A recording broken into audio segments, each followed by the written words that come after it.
الله نحمده ونستعينه ونستغفره ونعوذ بالله من شرور أنفسنا ومن سيئات أعمالنا ما يهده الله فلا مضل له ومن يضلل فلا هادي له أشهد أن لا إله إلا الله وحده لا شريك له وأشهد أن محمدا عبده ورسوله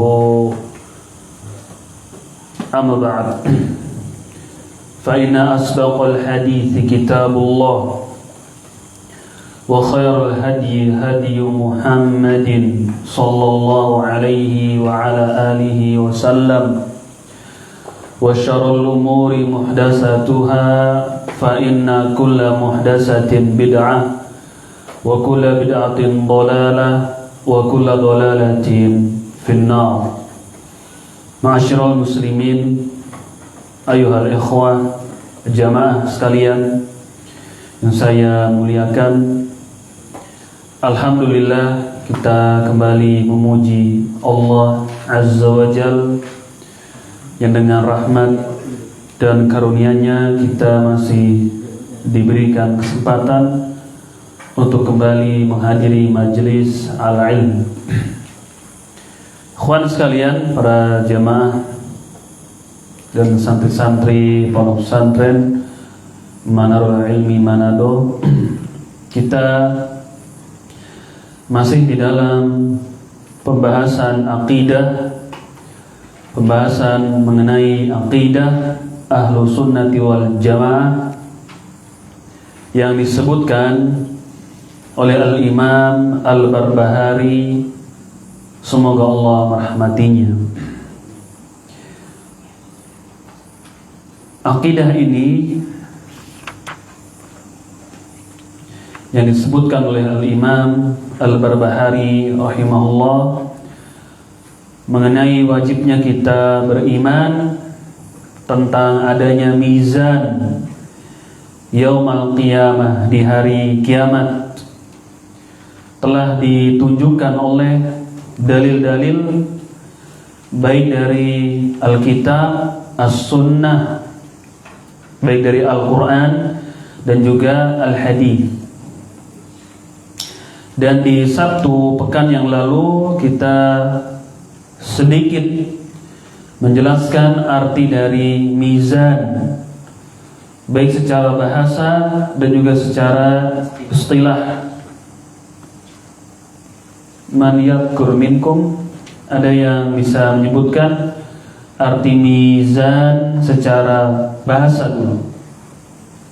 Rafiq, apa arti mizan secara bahasa?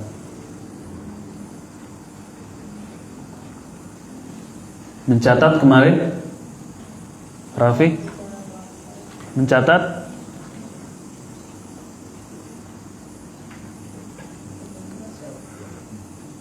Kamu, Bagas? Mizan secara bahasa yang dengannya ditentukan kadarnya baik ringan atau berat. Mizan secara bahasa apa?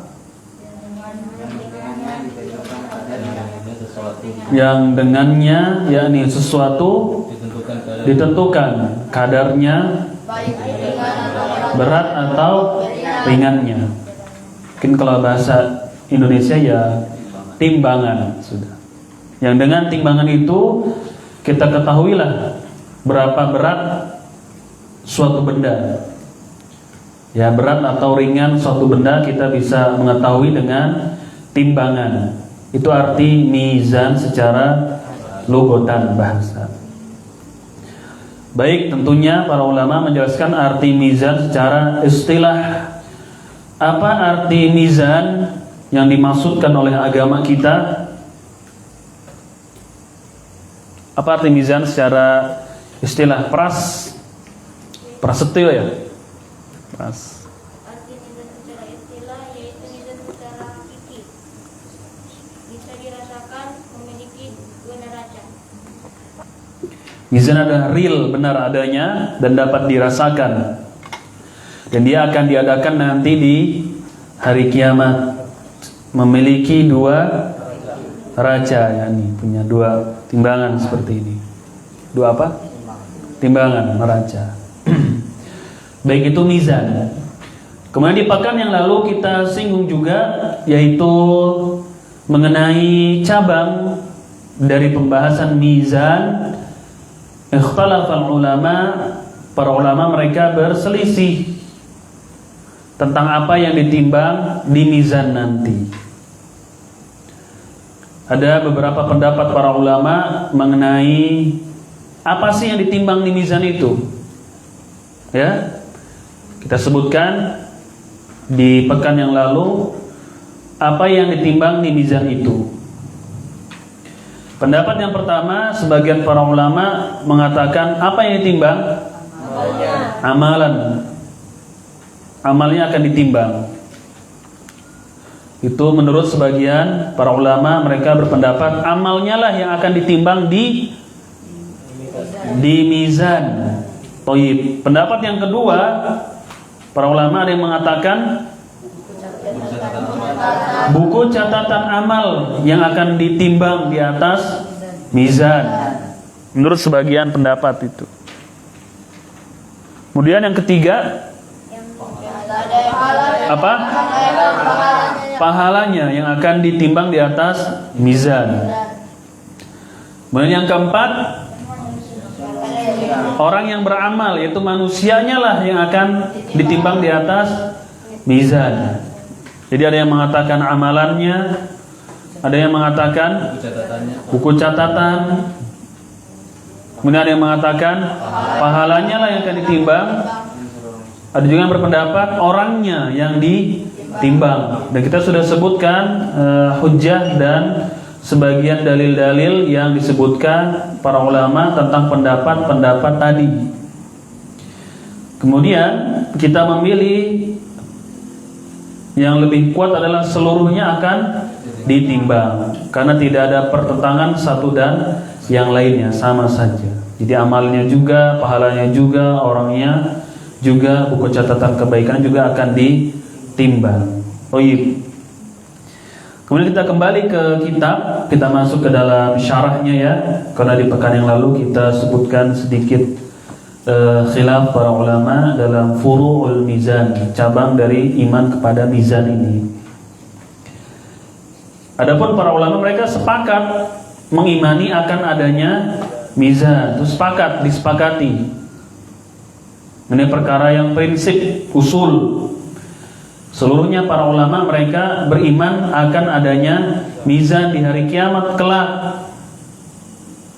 Yang manusia akan ditimbang ya amalannya, pahalanya, buku catatan kebaikannya dan seterusnya akan ditimbang. Hanya saja mereka berselisih mengenai apa sih yang ditimbang di atas mizan. Cukup sampai di situ mereka berselisih. Ada yang mengatakan A, B, C dan D gitu. Tadi sudah kita sebutkan. Dan ini biasa ya, berselisih dalam permasalahan yang cabang-cabang akidah itu biasa. Dan banyak tempat begitu yang menyebutkannya. Ya, seperti contoh, apakah Rasulullah SAW pernah melihat Allah atau tidak di Isra dan Mi'raj itu cabangnya. Namun yang usul adalah para ulama meyakini akan terjadinya Isra wal Mi'raj, hakun, betul adanya, tidak boleh diingkari, tidak boleh berselisih di dalamnya. Namun ketika Mi'raj itu apakah Nabi melihat Allah atau tidaknya, secara langsungnya. Kemudian seperti di masalah Isra wal Mi'raj juga para ulama berselisih, apakah Nabi itu Isra Mi'raj khususnya badan dengan ruhnya atau ruhnya saja gitu. Juga cabang-cabang dalam permasalahan akidah, apakah Rasul SAW Isra Mi'raj badan jasad dengan ruhnya atau hanya ruhnya saja. Itu juga permasalahan yang cabangnya saja bisa di situ, yakni mereka berselisih ya menurut pendapatnya, hujah mereka masing-masing. Adapun mengingkari Isra dan Mi'raj adalah kekufuran, karena telah ditunjuki oleh nas Al-Quran. Subhanalladzi asra bi abdi. Maksudnya Allah yang telah mengisrakan hambanya. Jelas itu Al-Quran yang menunjukkannya. Toib, sama seperti di sini, mizan hak betul adanya. Ini usul prinsip, tidak boleh diselisihi. Orang yang menyelisihinya tersesat, sesat kita katakan. Bahkan kafir, bisa sampai kepada kufur, bisa kufur karena mengingkari nas jelas yang menyatakan akan adanya mizan, timbangan yang di hari kiamat. Nggak boleh diingkari. Atau mengatakan enggak, mizan itu tidak ada. Ini tidak diperkenankan dalam permasalahan ini. Adapun apa yang ditimbang ini ada ruang untuk berselisih. Namun kita lihat dari pendapat-pendapat itu dalil yang lebih kuat gitu. Kita lihat dalil yang lebih kuat. Toib, kita kembali ke buku lah ya. Dalam kitab disebutkan hadis al-bitaqah, hadisul bitaqah, hadis kartu, secara kartu ya nih. Stroke gitu ya. Bitaqah di sini maksudnya yaitu kartu stroke lah, stroke tahu stroke kalau kita beli di apa namanya? Toserba gitu kan ada stroke-nya itu. Secarik seperti itulah. Nanti ada di hadis di sini. Sebutnya hadisul bitaqah, hadis bitaqah sebutnya. Ada hadis Umar gitu, hadis bitaqah, hadis iftiraqul ummah dan lain-lain bahasa-bahasa para ulama. Thayyib. Hadis ini diriwayatkan dari sahabat Abdullah ibnu Amr ibnu al-As radhiyallahu taala anhuma. Tangan rapi. Perhatikan Fadil. Yaqulu qala Rasulullah sallallahu alaihi wasallam,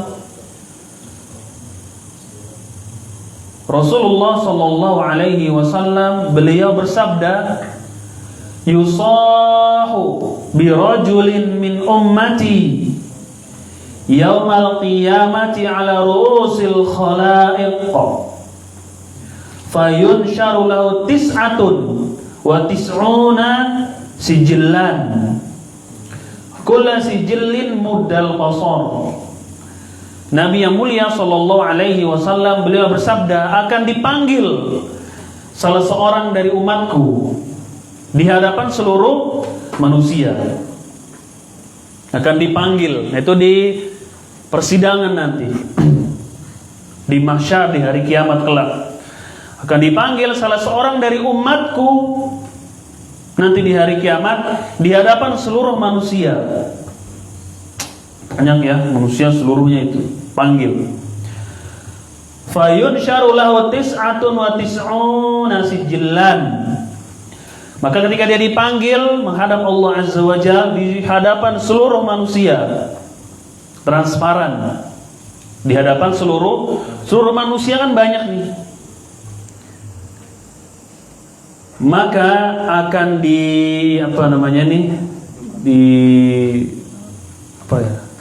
diperlihatkan atau digelar gitu lah ya, digelar atau red carpet gitu kan biasa kalau orang-orang gelar red carpet merah gitu. Antum nggak usah meroja lah ya, maksudnya tinggal atau red carpetnya digelar gitu, digelarkan ya ini secarik kertas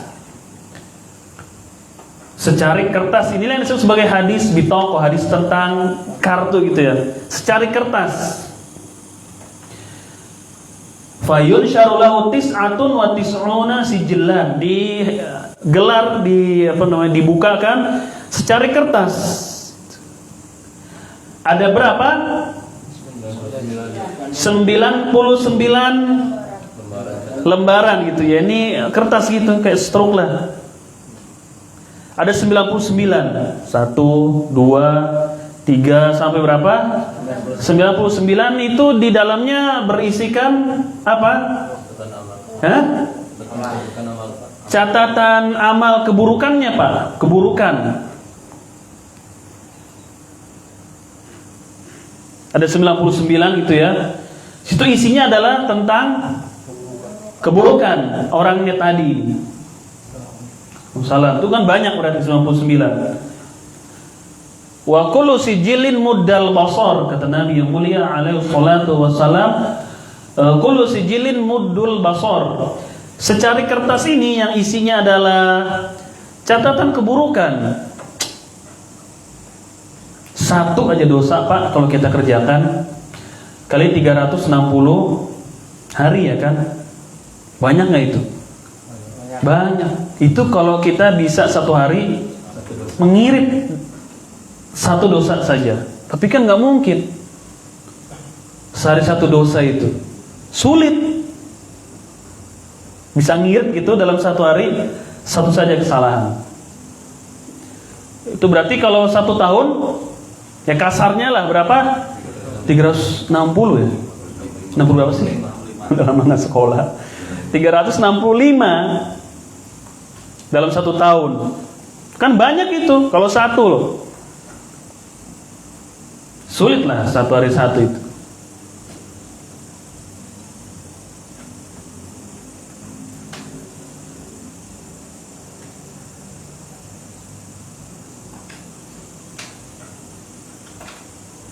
Kata-kata Hasan Al-Basri, beliau mengatakan, kullu yaum, setiap hari, di mana di hari itu saya tidak bermaksiat, fahuwa idun, itu adalah hari raya. Gitu. Jadi satu hari saja kita tidak berbuat maksiat, itu adalah hari raya untuk kita, yaitu keuntungan. Satu hari saya tidak melakukan perbuatan dosa, itu id, hari raya, bergembira kita di situ. Satu hari tidak melakukan dosa. Ini hal yang susah, jelas hal yang sulit Pak, apalagi di zaman kita ini, luar biasa.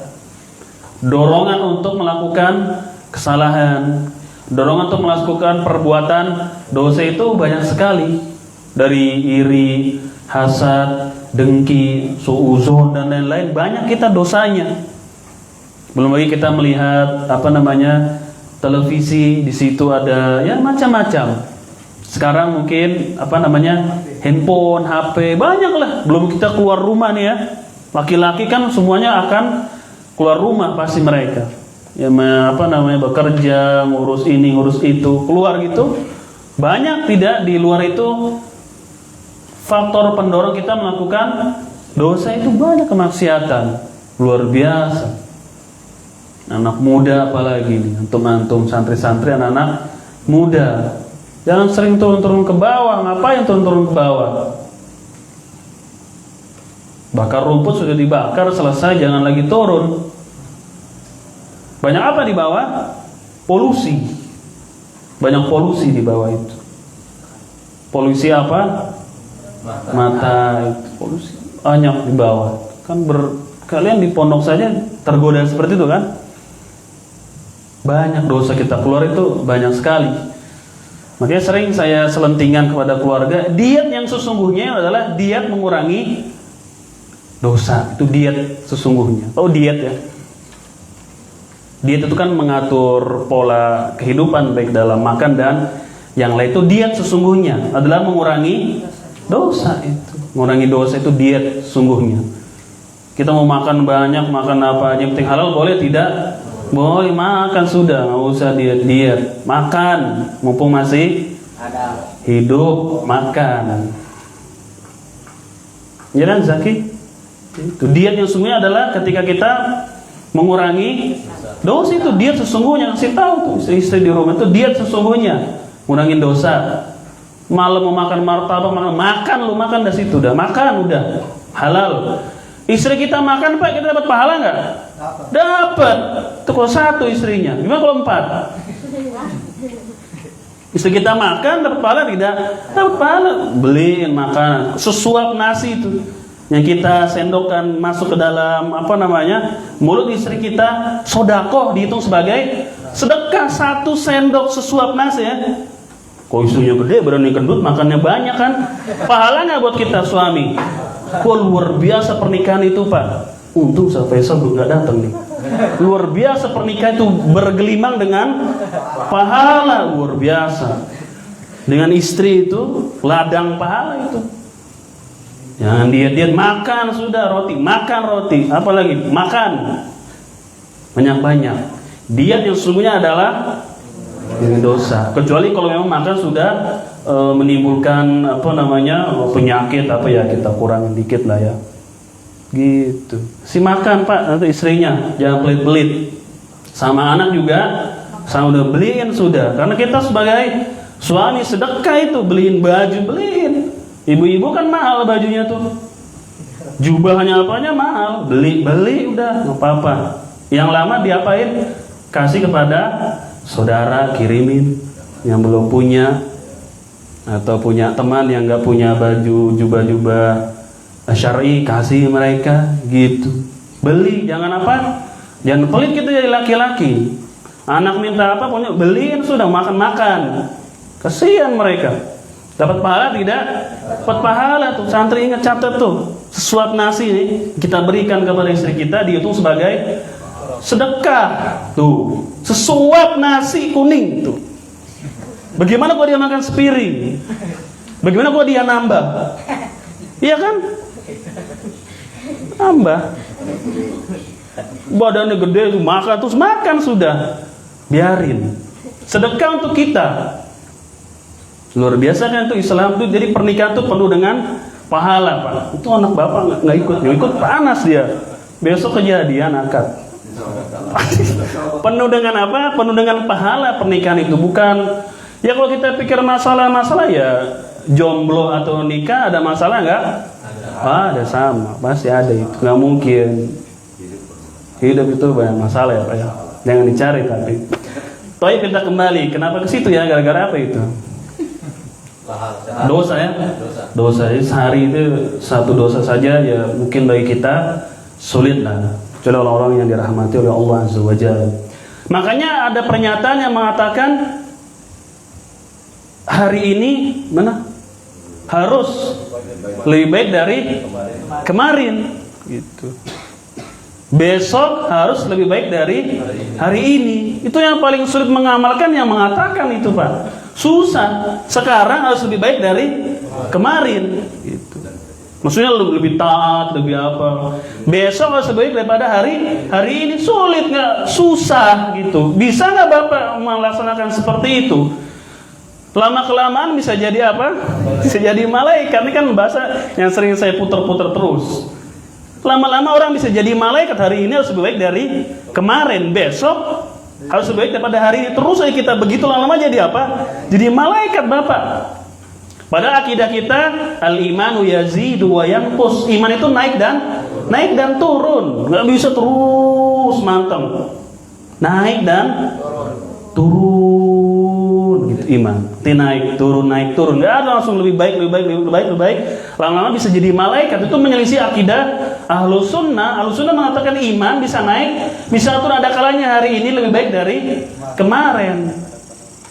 Belum tentu besok bisa lebih baik daripada hari ini. Hari ini kita sholat duha misalkan, besok belum tentu kita bisa melaksanakan sholat duha. Semalam kita misalkan sholat tahajud, dapat 11 rakaat. Malam ini belum tentu bisa dapat 11 rakaat, kan naik turun. Males sudah saya sholat cuma 5 rakaat saja, sisanya saya baca Quran misalkan.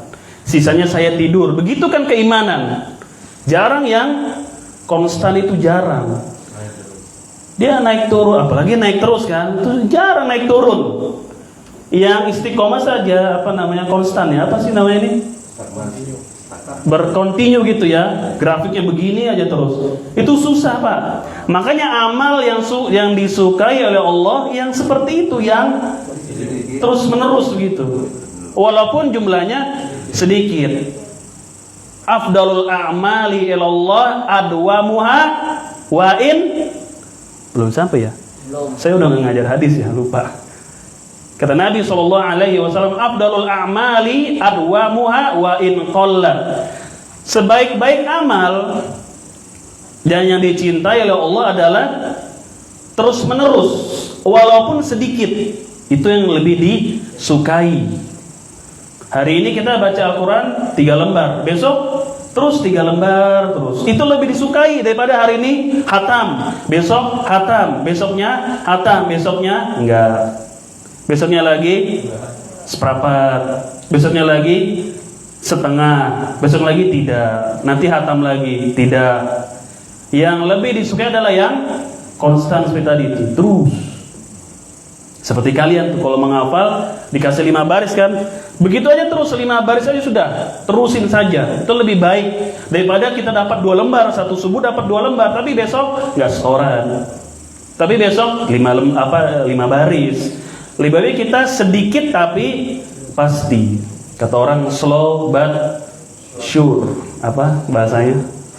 Santai tapi pasti, itu lebih baik daripada kita gerasak gerusuk gitu. Dan Islam tidak mengajarkan seperti itu. Jadi kita sedikit, yang penting istiqomah sudah. Paham ini? Jadi nggak mungkin ya hari ini lebih baik pada kemarin dan besok harus lebih baik daripada hari ini. Itu susah sekali, sulit sekali, dan itu menyelisihi akidah kita, karena keimanan bisa naik bisa turun. Kita kembali, yusahu bi rajulin min ummati yaumal qiyamah ala rusil khalaiq fayansharu lahu 99 sijillan kullu sijilin muddal basar. Ya, dihamparkanlah 99 catatan. Tsumma yaqulullah azza wa jalla hal tunkiru min hadza syai'an. Lalu setelah orang tersebut dihamparkan buku catatannya ini secari kertas begitu ya, ada 99 keburukan semuanya. Maka Allah mengatakan, apakah kamu mengingkari satu poin saja yang ada di dalam catatanmu ini? Ya, dengan catatan keburukan. Apakah kamu mengingkari satu saja gitu dari catatanmu ini yang kamu kerjakan dulu di dunia? Fayaqulu la ya Rabbi, tidak ya Allah, itu saya mengakuinya, betul. Itulah yang pernah saya kerjakan. Gitu. Yang mau ngomong apa dong? Kalau sudah berhadapan dengan Allah, nggak bisa lagi kita untuk beralasan, berkelit, gitu. Beralasan kan? Kalau di hadapan atasannya, di hadapan bosnya bisa nggak alasan? Bisa. Hadapan ustadznya bisa nggak? Sering. Siapa nih yang matahin? Gak ada ustadz. Setan berarti yang matahin. Gak ada, sapu patah sendiri. Gelas hilang kemana? Ada yang ngomong gak ada ustadz. Siapa dong? Berarti siapa? Setan dong. Setannya pakai peci. Kan kamu sudah alasan. Nggak tahu apa. Bisa beralasan. Kecuali nanti ada bukti baru datang. CCTV nanti buktinya. Segera aja. Fayaqul adzalamaka katabatil hafizun. Lalu Allah berfirman, apakah malaikat yang bertugas, yang ditugasi untuk mencatat amalanmu dari yang buruk, yakni menzalimimu? Ini pertanyaan yang kedua, apakah malaikat yang ditugaskan untuk mencatat amalan perbuatanmu ini, ya, menzalimimu? Yakni maksudnya, adakah dari perbuatan yang tidak kamu kerjakan ditulis sama malaikat itu? Ya, mau naik banding nggak? Misalnya, ini enggak, ya Allah, saya enggak nih, saya tidak melakukan ini kok. Ini malaikat yang salah, saya tidak nggak pernah melakukan. Kenapa ditulis gitu? Ada nggak seperti itu? Fayaqulu la, tidak ya Allah. Kata hamba tadi, enggak. Sudah. Tsumma yaqul alaka udhrun alaka hasanah. 2 pertanyaan di sini. Lalu Allah berfirman, alaka uzur, kamu punya uzur tidak? Yakni ada tidak alasan yang ingin kau sampaikan? Gitu. Punya uzur nggak kamu melakukan ini dan itu? Ini kan rahmat kasih sayang siapa? Allah kepada hambanya. Lihat, sebenarnya nggak usah nanya begini, selesai nggak masalah? Selesai, nggak usah nanya, nggak perlu bukti, orang dia maha melihat. Selesai tidak? Selesai sudah. Tapi ini bentuk, kata para ulama, bentuk rahmat Allah kepada hambanya. Ditanya dulu baik-baik, betul nggak? Gitu. Kayak di sini kan begitu. Bahkan di sini didatangkan soal beberapa orang saksi, benar nggak? Seperti ini. Ya nggak, Dit? Di sini begitu nggak? Apa langsung azab begitu nggak sini? Bilang jujur, jangan pencitraan. Sama seperti kita di sini kan begitu. Betul melakukan ini, sampai dia ngaku, iya Ustaz, betul. Sudah, baru turun hukuman. Tidak takut ada yang dengerin, mau mondok saya nggak jadi gitu. Kan begitu, ini bentuk rahmat kasih sayang Allah kepada hambanya. Padahal gampang aja sudah, selesai, maha melihat, nggak usah tanya-tanya begini. Alaka hasanatun, masih Allah tanya, kamu punya kebaikan tidak? Kamu punya kebaikan atau tidak? Fayuhabur rajul fayaqulu la, lalu orang tadi menunduk begitu. Saya mengatakan ketakutan, khawatir, enggak ya Allah. Sampai ditanya punya kebaikan atau tidak? Tidak, dia bilang. Saking apanya ini? Saking takutnya, karena dihamparkan dosa-dosanya itu kan, wah luar biasa itu. Ngeri, dan itu di hadapan seluruh manusia. Fayuhabur rajul, dia nundukin kepalanya, ya khawatirlah gitu. Dia nggak punya kebaikan ya Allah. Firman bala, innalaka indana hasanah. Tenang wahai hambaku, sesungguhnya kamu memiliki satu kebaikan. Kata Allah, sesungguhnya kamu memiliki satu kebaikan. Wa innahu la zulma 'alaikal yaum, dan hari ini tidak ada yang terzolimi. Di hari kiamat ini tidak ada yang terzolimi, semuanya dibalas sesuai dengan perbuatannya masing-masing. Bahkan sesama makhluk akan dikisos. Apa yang dibalas, pernah menzolimi apa akan dikisos. Bahkan hewan yang bertanduk akan dikisos oleh hewan yang tidak bertanduk. Dulu pernah diseruduk, dikisos. Para manusia juga akan dikisos, yaitu saling membayar lah. Mau diikhlaskan atau tidak, itu nanti di hari kiamat. Kisos. Sama juga dengan hewan juga dikisos. Tapi hewan setelah selesai kisos mereka berubah menjadi abu, jadi tanah. Makanya wa yaqulul kafiru ya laitani kuntu turaba. Ketika si kafir melihat hewan-hewan itu menjadi tanah, abu, berantakan, lalu dia berharap, ya Allah, sekiranya saya menjadi debu-debu itu sudah. Ya ini udah selesai hidup saya lah. Nggak usah ada lagi penghakiman seperti ini. Dia mau seperti hewan. Padahal dulunya, waduh, sangat menjaga kehidupan mereka itu. Kalau bisa hidupnya panjang. Tapi di saat itu mereka, si kafir, mengharapkan kematian sudah. Akhirnya kalau seandainya kematian ini adalah yang terakhir aja sudahlah. Jadi debu, ya berantakan. Itu nanti di hari kiamat mereka. Padahal ketika di dunia mereka orang yang paling semangat di dalam kehidupan. Wala tajidanahum ahrasan nasi ala hayatin wa minal ladzina asyraku. Engkau melihat wahai Muhammad, si Yahudi itu paling semangat. Ya paling ingin hidupnya panjang, paling semangat untuk hidup. Minal ladzina asyraku, bahkan orang musyrik kalah sama mereka itu. Jadi sangat menginginkan hidup panjang. Mungkin gaya-gaya hidup apa dia kerjakan biar hidupnya itu bisa panjang. Kan juga banyak orang seperti itu, menjaga makanan yang teramat sangat, bahkan seakan-akan yang halal dijadikan haram untuk dirinya. Demi apa? Sehat, dan sehat bisa hidup panjang. Dijaga betul-betul gaya hidupnya, dijaga betul-betul supaya bisa panjang umur.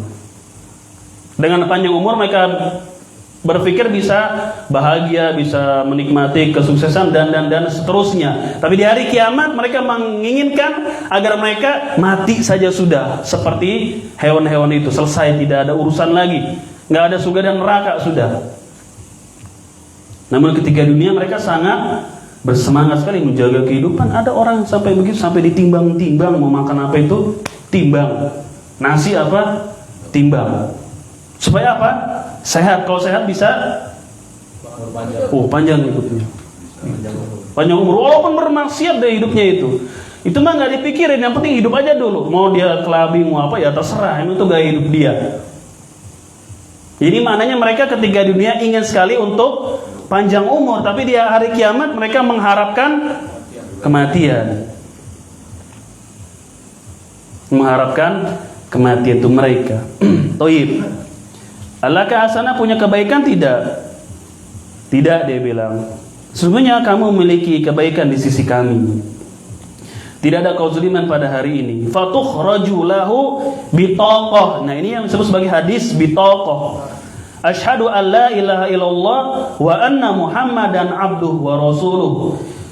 Lalu Allah Azza wa Jalla memerintahkan yakni para malaikatnya untuk mengeluarkan bitaqah, itu kartu ya, kartu lah.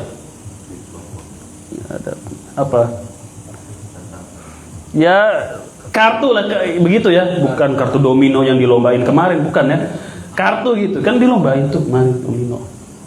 Di sini kan. Kartu ya. Di situ bertuliskan asyhadu alla ilaha illallah wa anna muhammadan abduhu wa rasuluh. Jadi dalam kartu itu ada tulisan syahadatain, 2 kalimat syahadat yang menunjukkan orang ini memiliki tauhid kepada Allah Azza wa Jalla. Keimanan, punya tauhid dia. Iya, kriminalnya banyak. Iya, dosa-dosanya banyak, tapi tauhidnya lurus. Dia nggak pernah melakukan kesyirikan, dia nggak mau. Sudah punya kebaikan, kamu di sisi kami memiliki satu kebaikan. Qala fayaqul, lihat nih manusia seperti ini memang tabiat.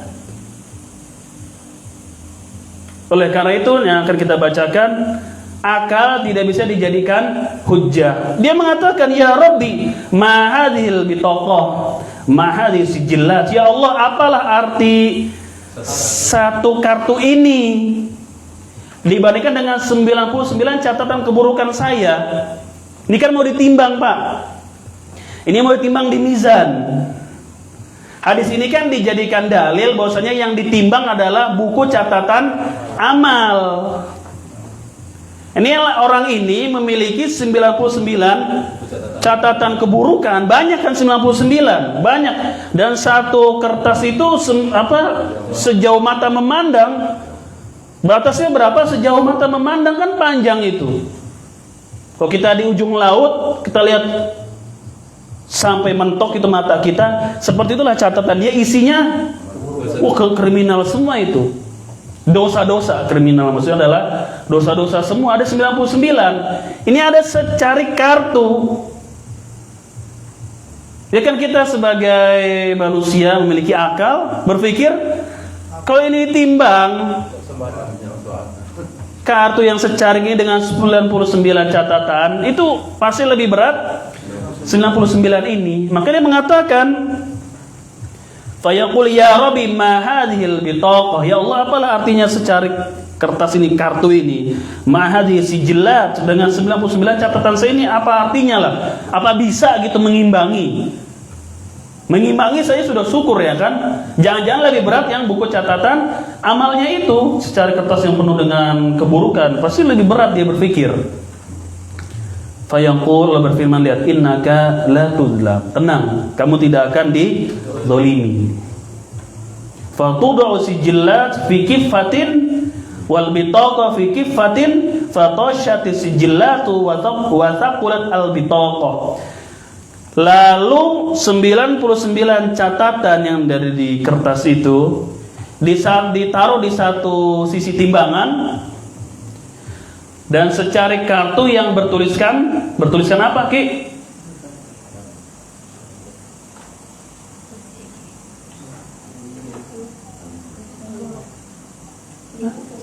Bertuliskan apa?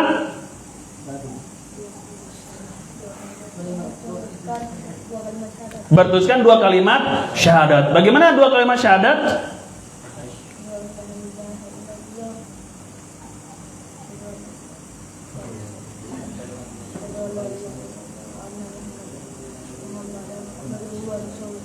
Asyhadu alla ilaha illallah, asyhadu alla ilaha illallah, wa asyhadu anna Muhammadan abduhu wa rasul. Terdapat 2 kalimat syahadat, ditimbanglah. Apa yang terjadi? Disebutkan fatashatis sijillatu wa thaqulatil bitaqah. Maka ya lebih beratlah secari kartu yang ada tulisan syahadatnya dibandingkan dengan 99 catatan keburukan dia. Ini kan dalil akan adanya mizan. Lihat, maka tulisan tersebut yang di kartu, tauhidnya dialah yang menyelamatkannya. Tauhidnya lah yang menyelamatkannya.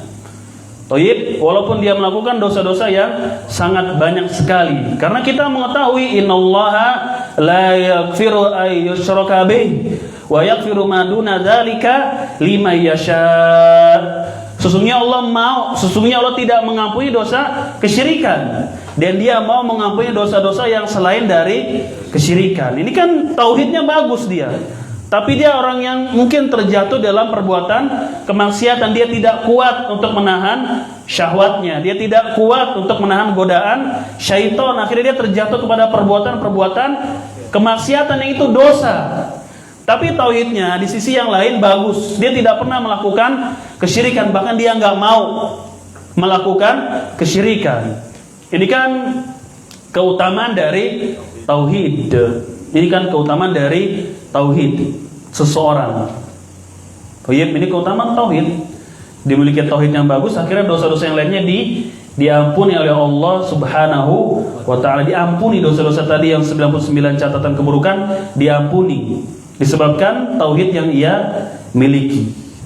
Baik ya, sampai di sini hadis dari Abdullah ibn Amr ibn Al-As radhiyallahu taala anhu. Qala Muhammad bin Yahya al-Bitaqa ar-ruq'ah wa ahlu Misr yaqul lirruq'ah bitaqah, rawahu Ibnu Majah. Di situ ada keterangan apa sih arti dari bitaqah gitu. Baca coba, Adit.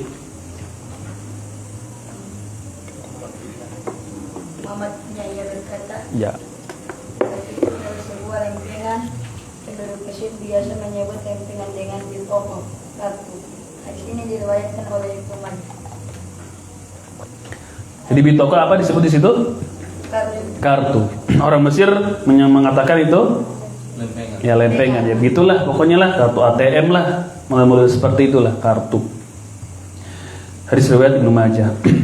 Fahadha yadullu ala anna ad-dawawin hiya allati tuzan.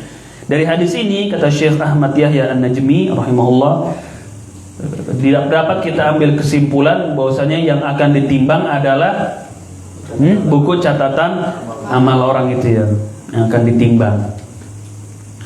Waqad ikhtalafa aidan fi wazn al-ashkhas, hal yuzan al-ashkhas am la, wa sahih annahum yuzanu. Baca lagi dia. Dan para ulama mereka berselisih bawahnya. Diperselisihkan juga mengenai penimbangan hamba. Apakah diri hamba itu ditimbang ataukah tidak? Nah, apakah hambanya ditimbang atau tidak? Ini pendapat yang keberapa? Yang keempat, yang mengatakan hambanya yang ditimbang. Hadis Ibnu Mas'ud kita bacakan di pekan yang lalu ya.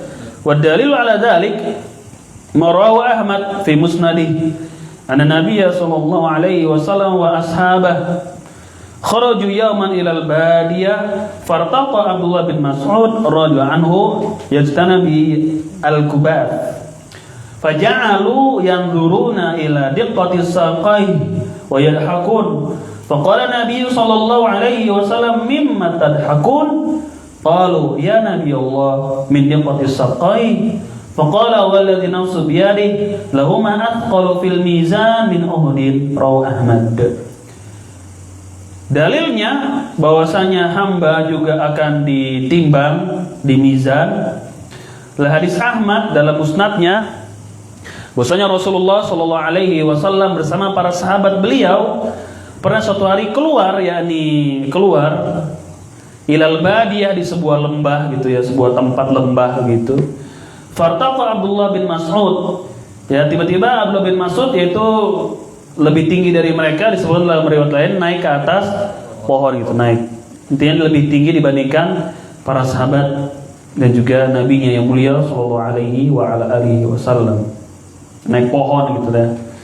Kemudian di atas pohon kelihatanlah kedua betisnya, kelihatan tersingkap sarungnya, kelihatan kedua betisnya, kelihatan betisnya itu kecil, dikoh kecil, betisnya kecil. Padahal Ibnu Mas'ud adalah laki-laki dewasa, tapi betisnya itu kecil ya, kurus lah, kecil.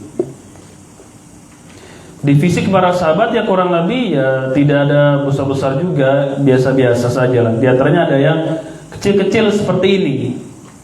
Dibandingkan oleh musuh-musuh mereka dari bangsa Romawi yang mereka kekar-kekar, besar-besar gitu. Dan kalau kita lihat Romawi, memang mereka siap di dalam berperang, siap. Dan setiap hari mereka latihan, jelas itu. Punya pasukan khusus. Karena dia kan kerajaan yang sudah lama berkuasa, sudah kuat. Punya divisi-divisi. Dari segi persenjataan juga mereka lebih lengkap. Punya banyak persenjataan. Dan mereka berlatih hari-hari itu. Karena punya pasukan perang besar. Persia juga sama seperti itu.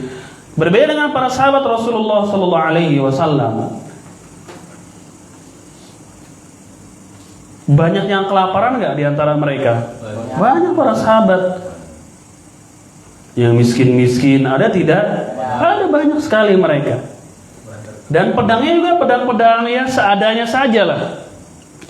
Dibandingkan dengan senjata yang dimiliki oleh orang-orang Romawi, seadanya. Dan tidak ada rutin gitu ya. Dalam riwayat Nabi SAW berlatih menghadapi peperangan itu nggak ada rutin gitu. Persiapkan kita latihan perang, itu nggak ada seperti itu. Bukan berarti tidak boleh. Boleh atau tidak? Boleh, nggak apa-apa. Mempersiapkan, melatih ketangkasan diri dan yang lain boleh, silakan. Tapi mereka nggak ada seperti itu. Setiap hari mereka berlatih, khusus pagi sore memanah, pagi sore memanah, nggak ada. Belajar aja tauhid dulu, iya kan? Jangan mana, tauhid dulu kita belajar. Ditawari untuk memanah nanti dulu, isbir, sabar dulu. Kita perbaiki dulu akidah kita, tauhid kita, itu kemenangan ada di situ. Dan sekarang ya ini senjata bukan panah lagi.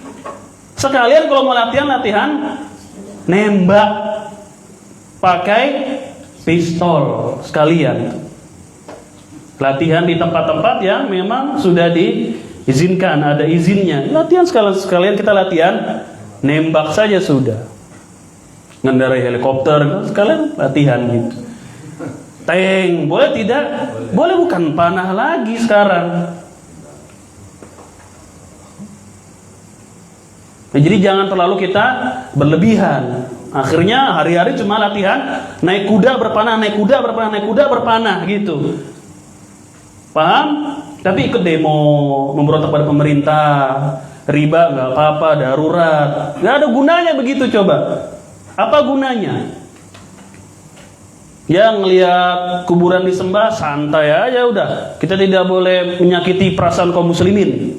Kalau kita ingatkan nanti mereka akan tersakiti. Kita perlu kekuatan. Kuda panah, kuda panah, kuda panah ya terus. Ada yang berlebihan seperti itu. Setiap hari melakukan seperti itu.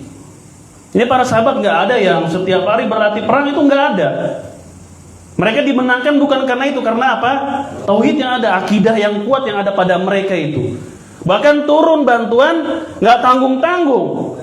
Malaikat turun. Dan lihat tuh di perang Badar. Buntung semua kepala orang musyrikin. Bingung sahabat, siapa yang melakukan? Cetar gitu kan, suara seperti suara petir.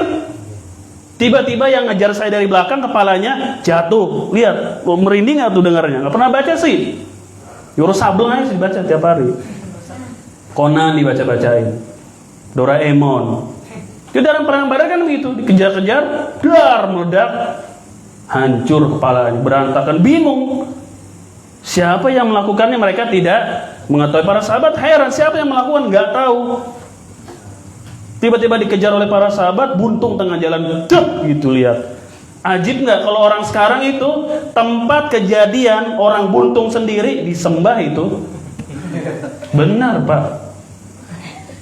Kan dalam perang Badar tuh banyak kejadian-kejadian yang luar biasa. Memang keimanan kepada Allah Azza wa Jalla yang bisa mereka andalkan sudah. Turun malaikat. Dan di Badar ada persiapan perang tidak? Gak ada. Tidak ada persiapan perang di Badar itu. Cuma ingin berangkat ke Mekah saja ketika itu, pulang dicegat kan sama pasukan Abu Sufyan. Ini terjadi peperangan, nggak ada persiapan para sahabat juga. Santai aja udah. Bismillah perang. Nggak ada mereka persiapan hari-hari, nggak ada seperti itu. Gitu. Jadi ya tidak usahlah kita untuk berlebihan dulu. Kita belajar dulu akidah nih, santri belajar dulu akidah yang benar, tauhid yang benar. Gitu baru push up. Selebihnya murah, ya kan? Jadi kita bukan mengingkari latihan panah tunggal, tapi belum saatnya lah di sini. Nanti. Dan latihan tidak hanya panah saja, bisa juga dikiaskan kepada yang lainnya, pistol boleh. Tapi tempat-tempat yang memang sudah ada izin dari kepolisian, ada tempatnya kan di Jakarta itu banyak begitu-begitu. Latihan nembak itu pakai bukan headset, kalau memang lu mau dengerin Roja headset. Ya, pokoknya pengaman telinga lah ya gitu. Nah, latihan nembak boleh tidak? Boleh itu seperti itu. Naik apa? Naik helikopter, kalau ada les naik helikopter, belajar naik helikopter. Kapal pesawat perang belajar. Jangan tidak hanya panah saja. Bahkan wallahu a'lam panah sekarang itu tidak di zaman ini ya, nggak dipakai. Nggak ada peperangan zaman sekarang nih Pak. Kan orang-orang itu banyak tuh semua, mau jihad tuh, mereka itu aja tuh yang suka kudaan panahan. Kayak besok pagi mau jihad aja gitu. Ini mau lawan siapa? Lawan Pak Jihad. Mau ngelawan siapa? Itu mereka kita lihat itu sebagian kan merasuki di sebagian ikhwan-ikhwan kita itu. Kayaknya besok pagi mau jihad aja, siap. Subuh kesiangan, ngaji nggak pernah datang. Ditanya tauhid terbagi menjadi berapa? Nggak tahu, garuk-garuk doang kepala. Bagaimana tapi gua jihad? Besok Ustaz, ayo jihad. Besok kita kayak di Suriah. La ilaha illallah. Ya nih kalau zaman sekarang nggak ada perang pakai panah, ada nggak? Nggak ada Pak. Perang pakai panah gitu sekarang nggak ada. Betul tidak? Nggak ada. Pakai pistol, pakai rudal gitu, panah lawan rudal.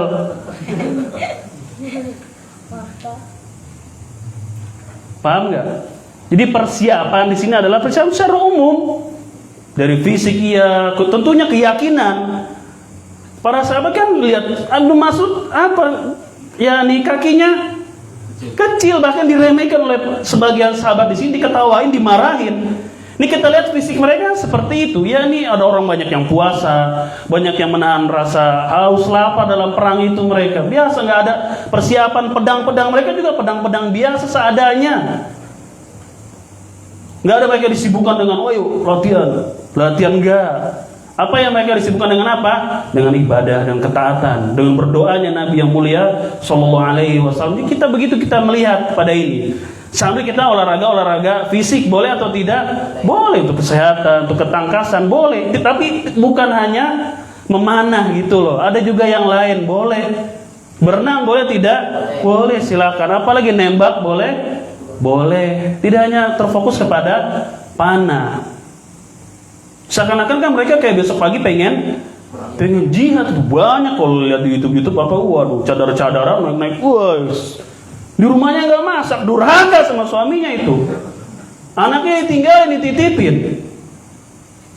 Suaminya tidak diberikan masakan, dia sibuk Itu banyak biasa orang-orang haroka itu, orang-orang pergerakan seperti sambil nasid-nasid dan lain-lain sudah banyak. Tapi lisannya nih mencela pemerintah enteng. Santai aja udah. Demonstrasi ikut. Akidahnya wallahu a'lam. Ditanya Allah di mana? Mana aja boleh. Yang penting orang jangan jadi Wahabi. Begitu ingin melawan orang kafir. Bisa atau tidak? Gak bisa. Dengan keimanan para sahabat itu dimenangkan. Gak ada mereka latihan setiap hari itu. Gak ada. Sesekali gulat apa itu ya mungkin, tapi bukan dalam rangka latihan perang untuk menghadapi mereka. Tidak, Allah bantu dengan tauhid yang ada pada mereka. Lihat jumlah mereka dalam peperangan, lebih sedikit atau lebih banyak?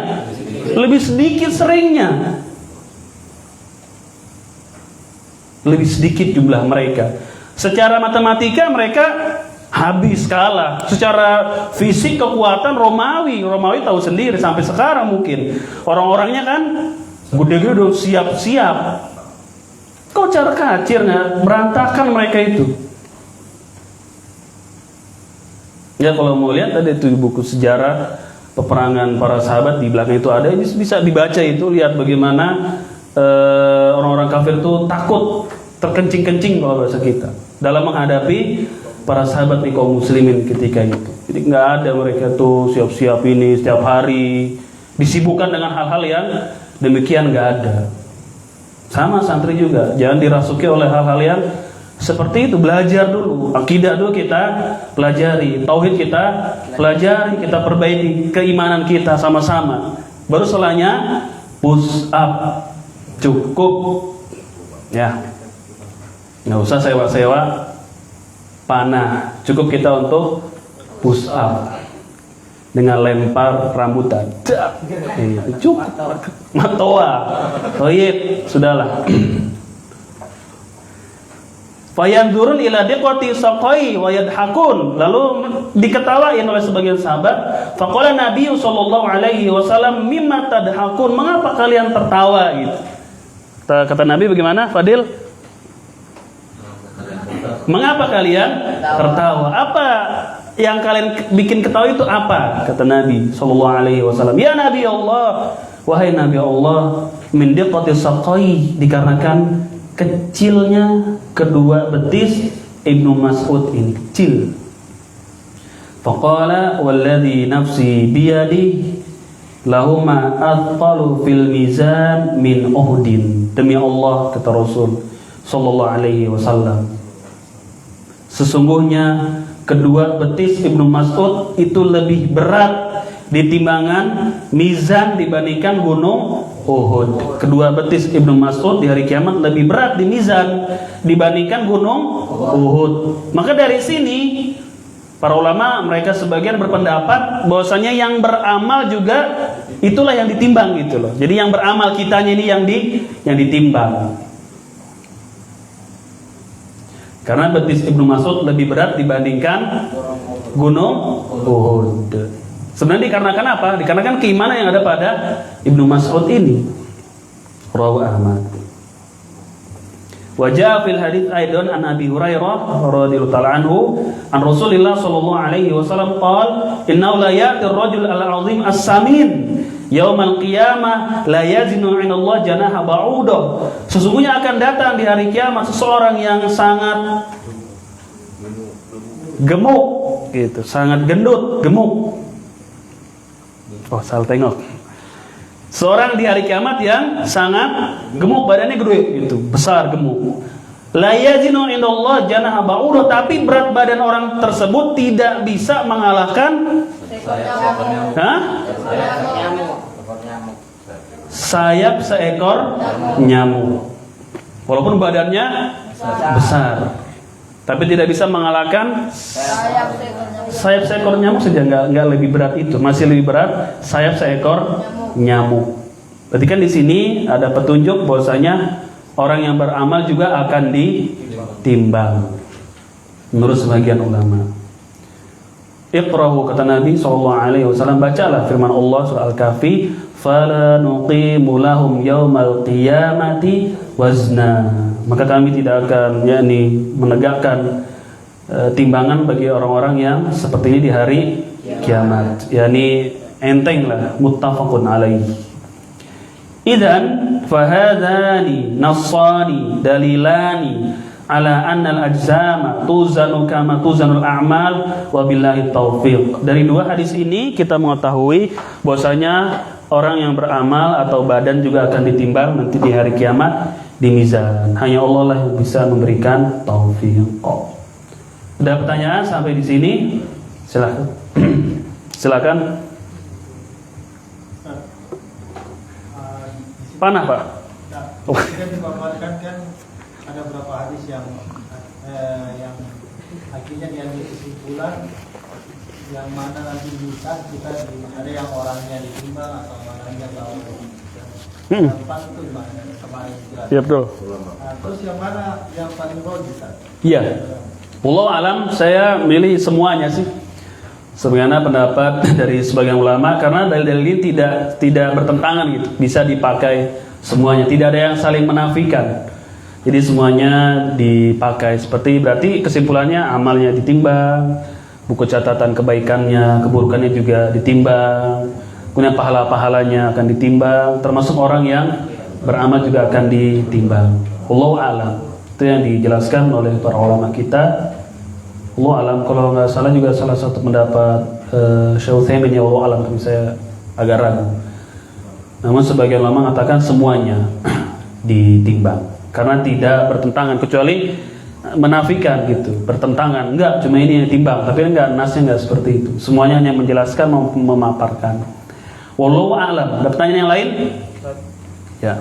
Ya, di hadis di toko ini Ustaz, diceritakan seorang. Apakah seorang itu bisa terjadi ke semua orang atau cuma pembatasan satu orang? Wallahu a'lam. Di sini ar-rajul disebutkan dalam huruf ma'rifat dalam bahasa Arab. Mungkin ada betul-betul satu orang.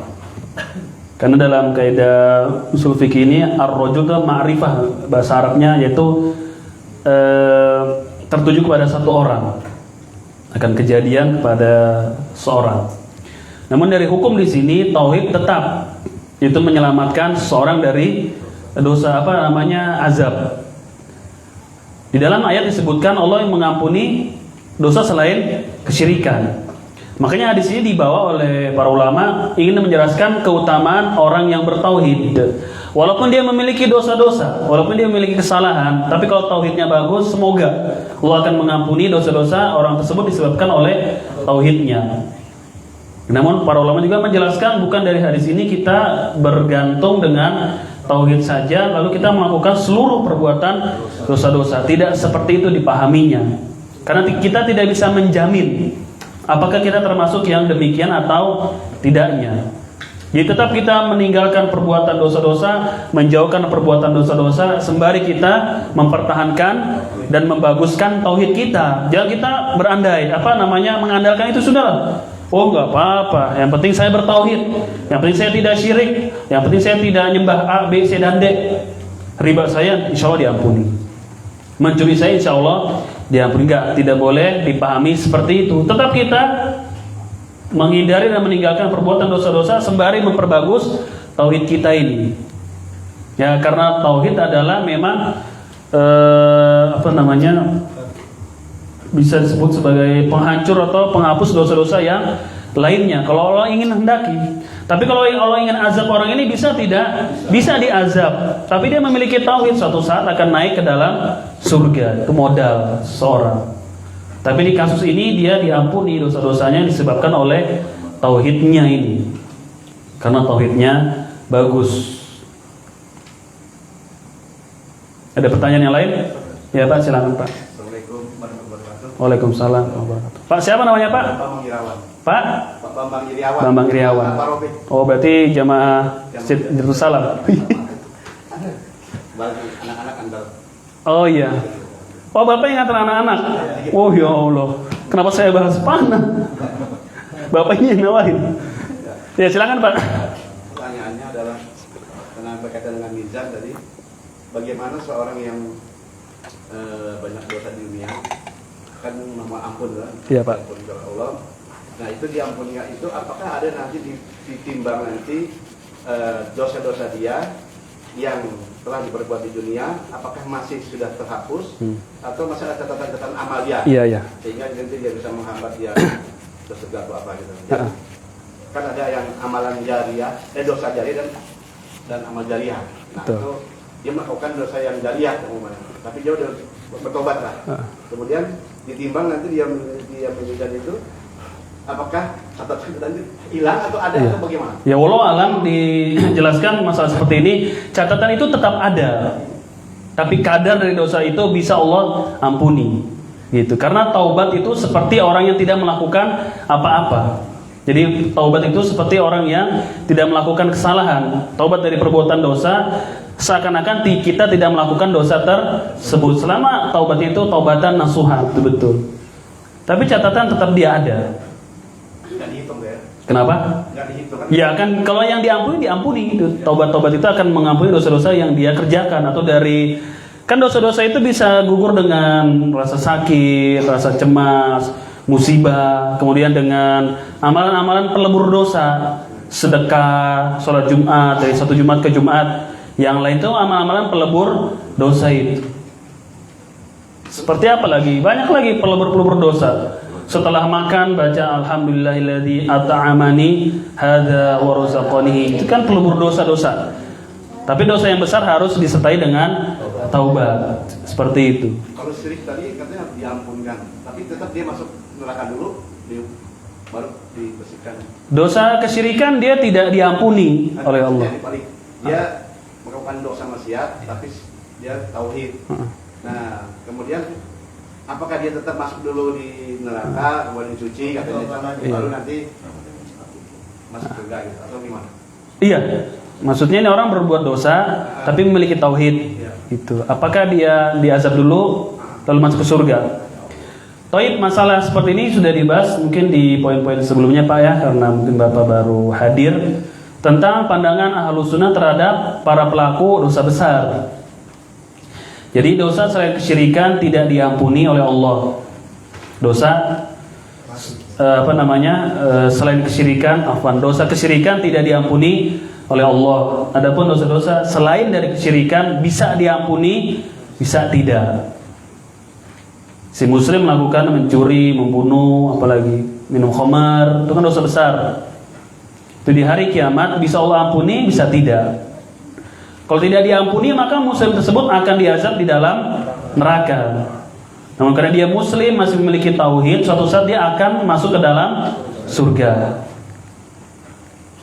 Lagi muslim melakukan tadi membunuh, mencuri, minum khamar, ya Allah ampuni di hari kiamat tuh kehendak Allah Azza wa Jalla. Jadi selain kesyirikan bisa diampuni, bisa tidak. Kalaupun tidak diampuni dosa-dosanya dari perbuatan dosa dan maksiat, akhirnya dia masuk dalam neraka. Suatu saat dengan tauhidnya dia akan masuk ke dalam surga, gitu. Tidak kekal selama-lamanya. Dan bisa di kali pertama Allah ampuni juga bisa. Mencurinya diampuni, membunuhnya Allah ampuni, itu bisa. Diserahkan kepada Allah, urusan orang ini diserahkan kepada Allah Azza wa Jalla selama dia masih muslim. Selama dia masih muslim, seperti orang ini kan membawa dosa banyak ini. Dosanya banyak sekali, 99 catatan, isinya kriminal semua, dosa. Allah ampuni di akhirnya. Bisa juga Allah azab. Maka dikembalikan kepada Allah. Itulah makna innallaha la yaghfiru ayyushraka bih wa yaghfiru ma duna dzalika liman yasha. Sesungguhnya Allah tidak mengampuni dosa syirik tuh, yang dibawa mati dan dia belum bertobat. Dan Allah mau mengampuni dosa-dosa selain dari kesyirikan, liman yasha'u, bagi siapa yang Allah kehendaki dari hamba-hambanya itu. Jadi dosa-dosa besar selain kesyirikan bisa diampuni, bisa diazab. Kalau diazab masuk neraka, suatu saat akan masuk ke dalam surga selama dia masih muslim, punya keimanan, walaupun sebesar biji zarrah, seperti itu. Seperti itu Pak, kira-kira pertanyaannya. Terakhir, ada maksudkah surga tanpa hisab? Ada masuk surga tanpa hisab Pak. Nanti Bapak datang kajian hari Kamis ya, itu dibahas. Jadi ada bab masuk surga tanpa azab, tanpa hisab. Saya tanya sama Pak Rafiq itu, lebih senior. Pak Rafiq, PR ya, kasih tahu Bapak tentang orang yang masuk surga tanpa azab, tanpa hisab. Ada pertanyaan yang lain? Wallahu a'lam. Ya Pak. Ini penjelasan di sini Ustaz. Dari cuma seorang laki dari rumah itu akan dipanggil, kemudian disebarkan semua undangan lembaran catatan keburukan, kemudian satu-satu amal keburukan. Kemudian kalau kebalikannya Ustaz, seseorang hamba itu dia punya amalan kebaikan begitu banyak, namun melakukan kesyirikan sekali saja Ustaz. Apakah bisa kebalikan dari yang ini Ustaz? Bisa. Amal-amal kebaikan itu begitu banyak, namun lakukan kesyirikan biarpun yang sekali. Iya. Bisa. Jadi apakah dia akan juga seperti ini? Iya. Lawan dari ini diambil hukum, lawan dari ini ya disebutkan sebagai sisi pendalilan para ulama, mafhumul mukhalafah, pemahaman kebaliknya dari ini. Kan kalau di sini 99 catatan keburukan, 1 tauhid. Maka kebalikannya 99 catatan kebaikan, 1 kesyirikan. Kebalikannya bisa. Sebutnya mafhum mukhalafah. Nanti bisa ditanya sama Ustaz Faisal.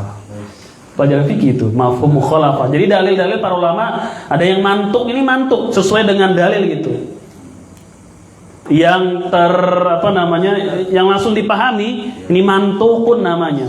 Apa yang dipahami dari sini? 99 catatan keburukan, dosa-dosa bisa hilang, bisa tidak berarti disebabkan oleh tauhid orang tadi itu. Diwujudkan dalam secari kartu gitu ya. Adapun yang kebalikannya tadi bisa seperti itu diantara hujah para ulama dalam berdalil, ada pemahaman kebalikannya gitu. Contohnya apa lagi yang lain? Banyak lah ya. Saya nggak ingat. Ada pertanyaan lain? Ustaz, Ya. apakah kita bisa berdalil dengan dalil hadis di toko ini tentang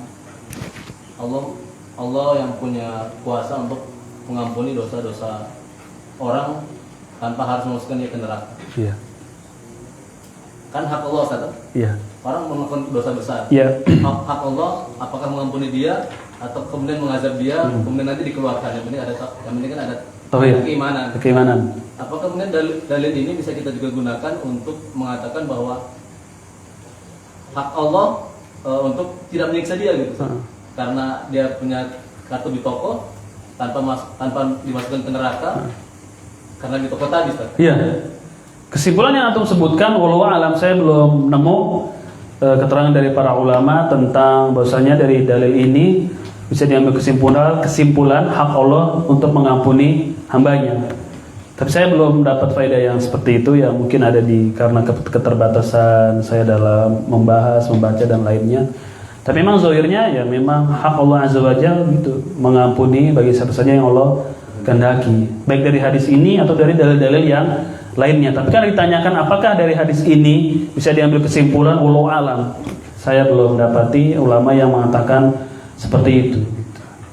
Ya kalau mau jawab asal-asal orang bisa aja kan. Tapi kita kan dalam manhaj kita, metode kita nggak boleh jawab asal-asal. Oh iya bisa itu.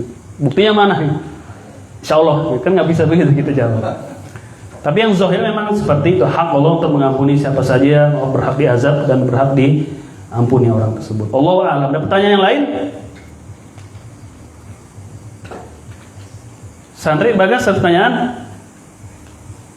Yang lain?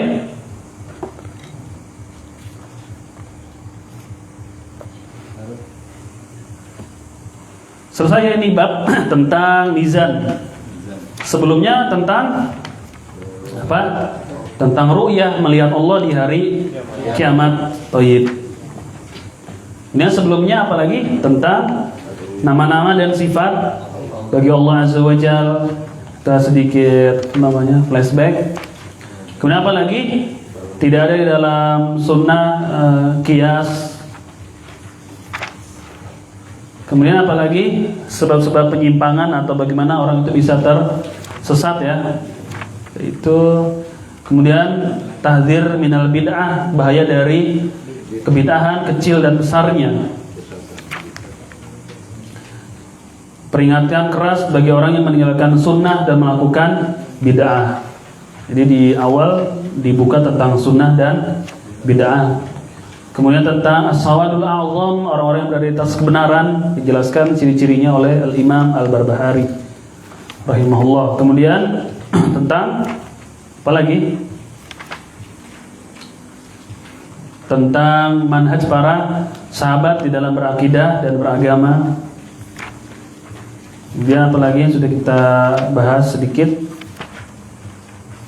Tadi lihat sini. Tentang pentingnya berpegang kepada jamaah ya, dan seterusnya. Baik, kita akan lanjutkan di Sabtu pekan yang akan datang tentang wujubul iman bi adzabil qabri. Wajib kita mengimani akan adanya azab kubur. Wajib kita mengimani akan adanya azab kubur. Ini hadisnya agak panjang. Al-Bara bin Azib pernah saya bawakan di musola Sabi ketika itu ini. Persis. Jadi hanya dibawakan satu dalil saja oleh syarahnya di sini ya, oleh Syekh Ahmad Yahya An-Najmi. Itu hadis Bara Ibnu Azib tentang adanya azab kubur. Tahu masih ada nggak rekaman tentang azab kubur ya? Allah alam lah ya. Waktu kita bahas tentang akidah Abu Zur'ah dan Abu Hatim Ar-Razi'ain itu masih ada mungkin. Waktu yang sudah lama sih ya, sebutlah. Subhanaka Allahumma bihamdik asyhadu an la ilaha illa anta astaghfiruka wa atubu ilaik. Wassalamualaikum warahmatullahi wabarakatuh.